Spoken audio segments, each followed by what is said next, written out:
Hey, this is Jeremy and Zan, and you're watching the Lotus Box. What's happening, YouTube? Lotus Boxers here. You got Jeremy Bertrioni. And Zan said. And the mid-range arms race is entering its mutual assured destruction phase as the decks are conspiring to beat each other, but nothing else. Zan, what am I looking at here? You're looking at Andrzej Strasky's 4-color Planeswalker deck. It's pretty sweet. It's fueled by the Explore package and Command the Dreadhorde. And cards that are really, really good in this deck are Teferi, Tamiyo, and Wildgrowth Walker. These cards allow you to go over the top of your opponent in this mid-range arms race. So we've played quite a few matches with this deck. We're preparing basically for the SCG Open in Syracuse. Still kind of on the fence. We are likely to end up on some sort of, other deck, but this is a deck that is in contention. And I've seen this deck go from 5 life to 50 life after resolving Command the Dreadhorde, and a bunch of 10/10s are in play. So I am excited about... I feel like if the games are mid-range, if it's Esper mid versus this, if it's any other mid-range versus this, we definitely win. We win a lot of the times versus Control on the back of our Planeswalkers. And then against Red, we are winning a lot because we have the Wildgrowth Walker package that's really good against them, and Command the Dreadhorde. If you can afford any life, you can usually go up to 35 life, and then you can use that to go up to 50 life. So that's all working out.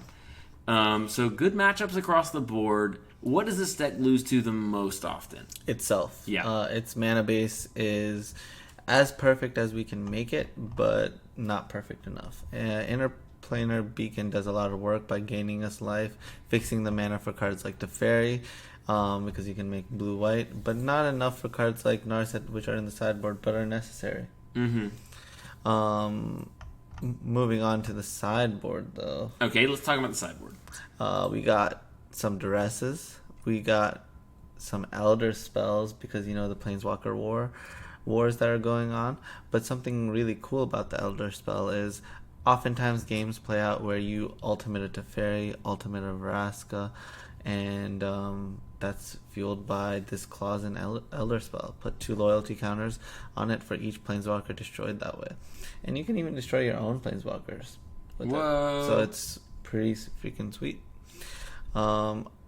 Something else is that Andrzej Strasky was playing Ritual of Soot, but I came to find that my creatures were dying with it, so I wanted to try out a card like Finale of Eternity, and this card has been extremely sweet and one-sided.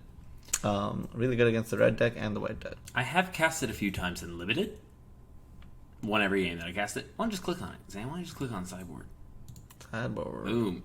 Some interesting things going on here. First of all, with the Elder Spell, one thing that I saw was that Tamiyo can rebuy the Elder Spell forever. True. Because it's going to put the loyalty counters on it. So if they are continually making Planeswalkers, you just get back the Elder Spell. It almost doesn't cost any loyalty. So that's an interesting thing about the deck. So Tamiyo plus the Elder Spell, you win any Planeswalker war. If they're Jeskai Planeswalkers and they're playing 3 a turn, you still win. Yep. Sounds good. But yeah, it's basically the Explore package plus every Planeswalker that you might want to play, combined with 6 mana reanimate whatever you want. Yeah. Command the Dreadhorde has been nuts.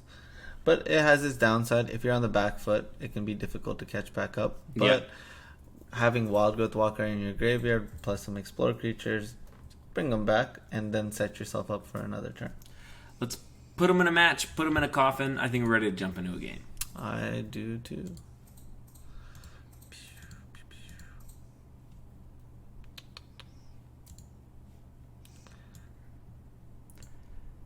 The check with their 4-color piles. Every time. They're like, well, if you're not too worried about getting aggroed out, try this deck. And it's like, yeah, this one draws cards better than all the other ones. I like the theory behind the deck. The theory behind the deck is if your mana was perfect and you could cast any card you wanted, in theory, what would be the best deck list? No mana restrictions, I like that way of thinking about it. And are you sure it's not just that Niv Mizzet deck that you played against? That Niv Mizzet deck is just a dream. It doesn't have Interplanar Beacon fixing its mana, Let's mulligan. Yep, I'm 100% down to mulligan. and I'm 100% to keep this hand. But Zan, I say, where's our white mana? How are we ever going to cast this Teferi? We're going to find it off an Explore creature that we aim to draw. Okay, perfect. So we're keeping with the goal of scrying an Explore creature to the top. Yes, we are. And this is a breeding pool, and we don't want that. No, we have enough breeding pools. Yep. We actually have 0, but... Oh, look, now we can cast our Teferi. Perfect. Overgrown Tomb tapped, and then, honestly, I would say go here. Honestly, I'd say go here. Same. Alright, well, we're gonna get beat by these wizards. Oh, no. Ooh, Wizards. never mind, because it is that Wildwood Walker plus Daylight Ranger makes it so that the wizard's deck can never kill us. Facts. Facts. Big facts. Hey, this could just get Wizards Lightninged. He didn't have a wizard.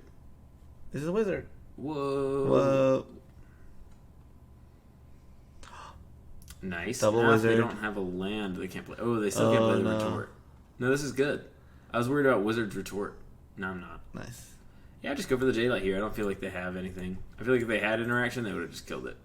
No, I think they would wait if they have other spells. Something's dying here. And it's getting shocked. Ooh. So they did have interaction, just not the right interaction.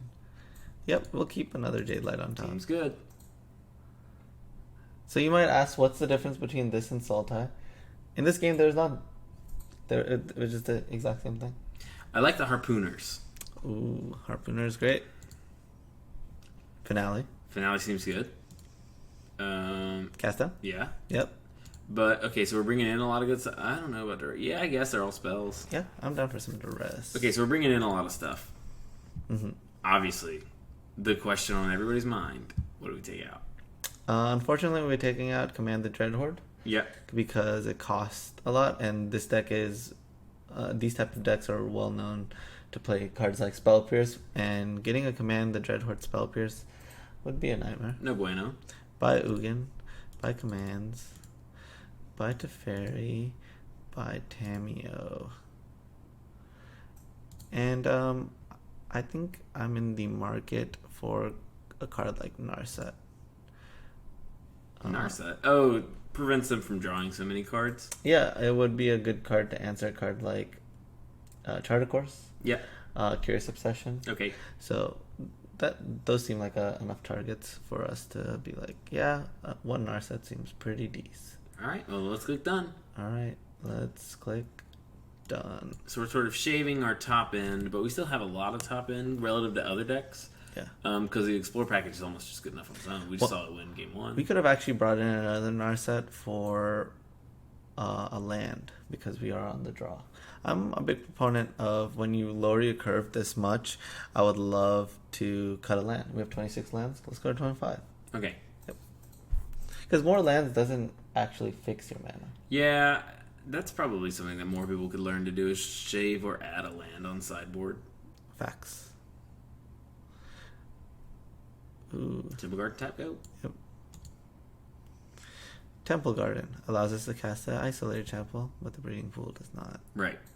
That's why it's a Temple Garden. Yep. It can't just be because I chose a land at random from my hand. Yeah, but a lot of people have not played with 4-color mana bases, so we gotta share the knowledge. Do you think he's got the retort? Nope. I will not keep that. No, we can't cast it. But it's so powerful. And we have J-Lights. All right. Yeah. Well, I'm about it.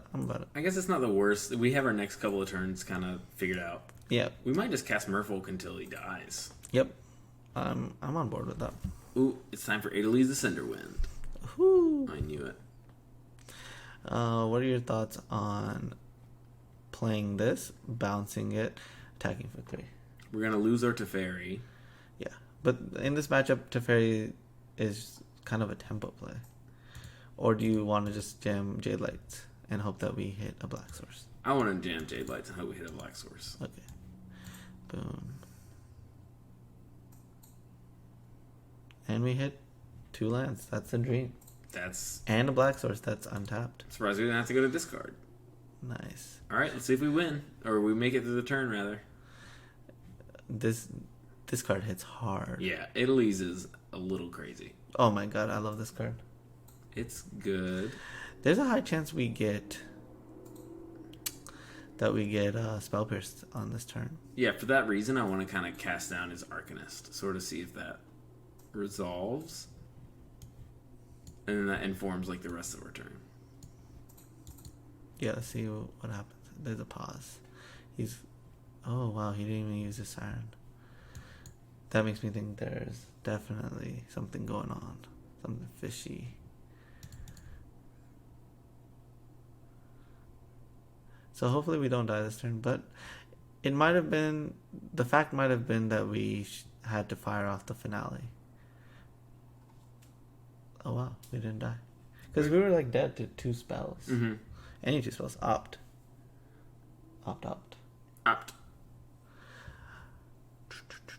Well. So we got a ton of options here. Yep, I am officially out of this game. I have no idea what to do, and I just would quit. In real life, I would say judge. How do I concede? So my thought process here is, how do we not lose to Spell Pierce here? I think this card gets countered by Siren Storm Tamer. Right. Almost all of it. All of it. So that is just a remove spell for the Storm Tamer. So I would like to play this Time Raveler, so worst comes to worst, we can still Bond of Flourishing. Sounds good. And I think I'm going to minus on the Dreadhorde Arcanist. Yeah, there's no point in minusing on the Adelies. Like, it doesn't even tax his mana that much to bounce it back. And the Dreadhorde flashes back the any spell, so that would trigger. Fight by the Warlord Fury, sure. Which would be a problem. Yeah. So none of these guys can block, so I'm thinking we just attack for... Yeah, 7. We cast a Bond of Flourishing. Take a Wild Growth Walker. Sure, and I want to notice here that like he did nothing even. There was no stop. You know, I don't think there's a Spell Pierce in his hand. You can always tell No, there wasn't a stop because of Teferi. Oh. Yep. So we actually didn't know. So one more spell and we're dead. No. Yep, we're dead. Yep, we're dead. So our opponent probably had a Wizard's Lightning in hand. And drew the second burn spell that turn, which was kind of unfortunate. Maybe we should have. It's tough to know. There's nothing we could have done. You're right. Well, if we had played the Vraska and minus on Adelies, he counters it, but then we can block the Arcanist. He burns us down to 4. Oh no, because we don't gain the 3 life, so we go to 1, and then. No, he just counters it with the Siren Storm turn. Yeah, but then there's one less flyer, so we can block the Arcanist, so he has to kill us just with Adelies, but with the 2 burn spells, he can do that.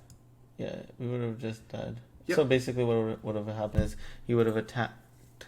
He would have Wizard's Lightning us. So now... Adelies and Arcanist, and then he can get back the Lightning Strike. Or the Wizard's Lightning. Which will burn us for 9, which is lethal. Alright, you know, I like this list that we submitted, though. I felt strong. Yeah, I agree. Let's jam. Now that we're on the play, we do actually want the land that we ended up with erroneously. Exactly, that's what I was thinking about. You read my mind. You know, we've become quite close over the course of recording over 30 YouTube videos together. Yeah, we have. Play first. Hand's fine. It's better than fine. It's great. Hand's great. Keep. Let's mulligan. Alright, we're gonna shock. We just gave him a card on the shock. It's true. I'm surprised he kept in shock. Ooh, there's a Charter Course. We should take it too because it is the rest is just burn spells. Yep, we will take it.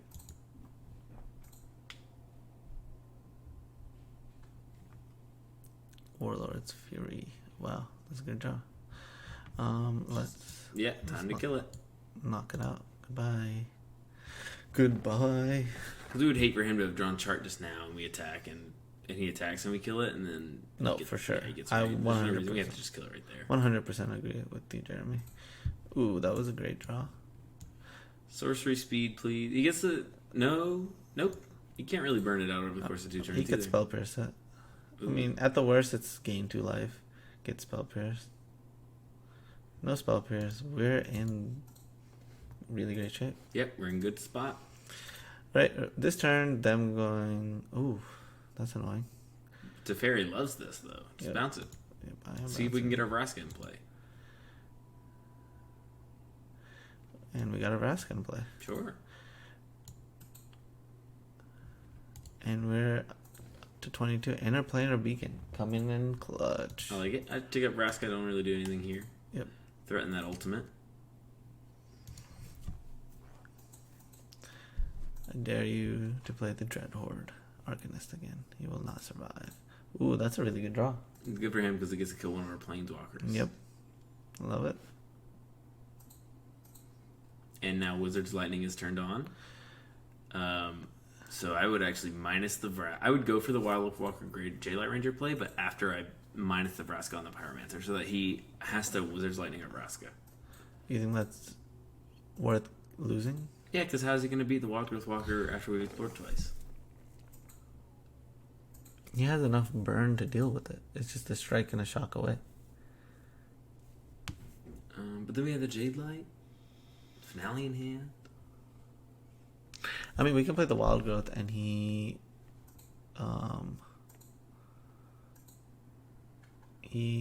okay, so this is what I'm thinking. I'm thinking I play the Wild Growth Walker. I plus destroy a land. No, okay, this is what I'm going to do. I'm going to play the Wild Growth Walker. I'm going to let the Wild Growth Walker die.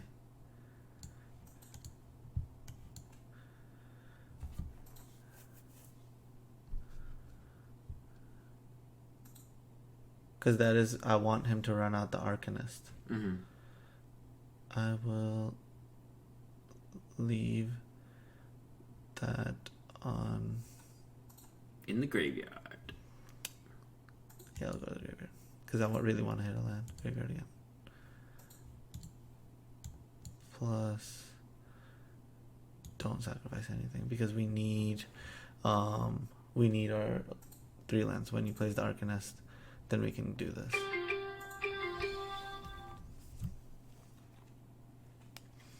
ESPN, for those of you who don't know, Zan's a big sports fan. I, for one, is a fan of the National Basketball Association and the Magic Pro League. Those are the 2 leagues I like. Alright. I would like to go for this finale for 3.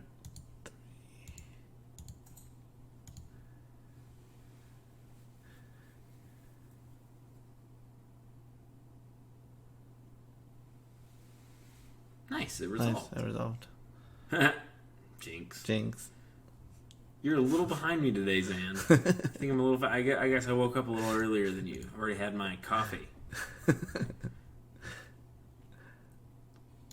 I will go ahead and plus. Yeah, get this Jade Light out of here. I was thinking about getting rid of a land. Yeah, I think we can ditch a beacon. Beacon's gone.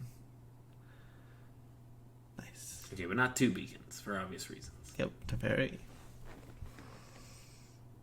Chart of course. Very good. Wish we had our nurse set. And we beat the wizard set. Okay. So a lot of this matchup we were Sultai. Yep. And maybe that's not I don't think that's a downside. Basically, you get to play Sultai with a bigger top end.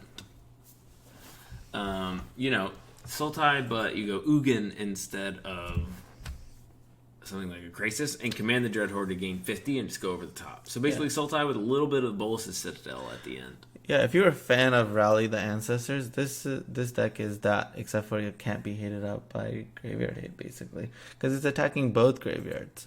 You killing your opponent's creatures and planeswalkers is rewarded with Command the Dreadhorde. I think I know what you mean. And then you exploring away your planeswalkers, your creatures, is also rewarded by Command the Dreadhorde. So this deck is the new top end of Sultai, basically. You can build this deck in multiple different ways, but this was Andrzej Strasky's, the Sifka house's original build, and we tweaked it a little bit it was playing Massacre Girl before. We thought Sorin would be better because it swung the life and gave you chances to play Command the Dreadhorde after a Command the Dreadhorde in those long grindy games against like Esper midrange, for example. Yes. And we also added the Ugin because who doesn't like Ugin? Ugin! 6 mana planeswalker that can make 2/2 hidden planeswalkers. Or destroy permanents that are 1 or more colors. Yep, it's true. It deals with cards like Experimental Frenzy, which not a lot of cards can truly deal with. Teferi tucks it away, but that's not truly dealing with it. So that's it for this deck. Audience, make sure that you like this video, comment on this video, hit that like button so hard, click it until your mouse breaks, and then get a new mouse, click it again. For those of you on your phone, definitely tap it with your thumb. Deck lists for you guys are going to be in the description box down below. And I think I'll just see you next time. See ya. Lotus Box, now powered by Coreboard Live, is proud to introduce you to all of its sponsors: Introspective, Red-Handed Art, and MTGO Traders. Use the code LotusBox PayPal to get 8% off singles for orders over $5, and links to all of these sponsors are in the description box down below.